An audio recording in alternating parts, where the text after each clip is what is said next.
Кыргызстанда 23 мартка карата коронавирус 10 адамдан жаңы аныкталды. Бул тууралуу Саламаттыкты сактоо министрлигинен кабарлашты. Маалыматка ылайык, Бишкек шаарында 4, Чүй облусунда 6 адамдан илдет табылган. Акыркы суткада 19 адам илдеттен сакайып чыкса, 1 бейтап каза болду. Бүгүнкү күндө стационарларда коронавирустан 88 бейтап, амбулатордук түрдө 69 адам дарыланууда. Кыргызстанда пандемия башталгандан бери 200 836 адам коронавирус жуктурган. Алардын ичинен 196 113 киши айыгып чыкса, 2982 адам каза болду.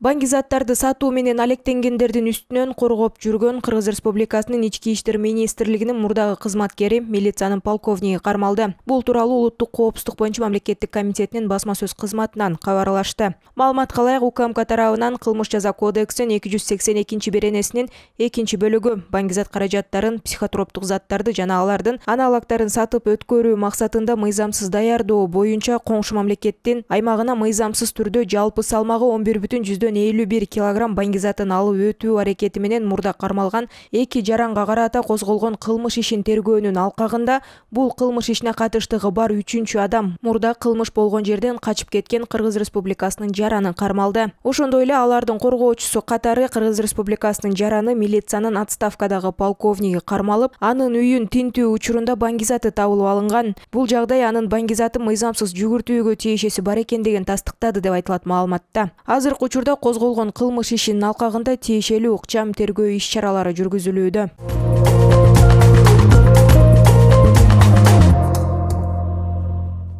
Нарында сууга түшүп кеткен бала табыла элек, издөө иштери улантылууда. Бул тууралуу Өзгөчө кырдаалдар министрлигинин басма сөз кызматынан кабарлашты. Маалыматка ылайык, 22 мартта издөө иштерине Нарын шаардык номер 16-куткаруу бөлүмүнөн 10 куткаруучу тартылып, саат 18:00 кеч киргендигине байланыштуу издөө иштери токтотулган.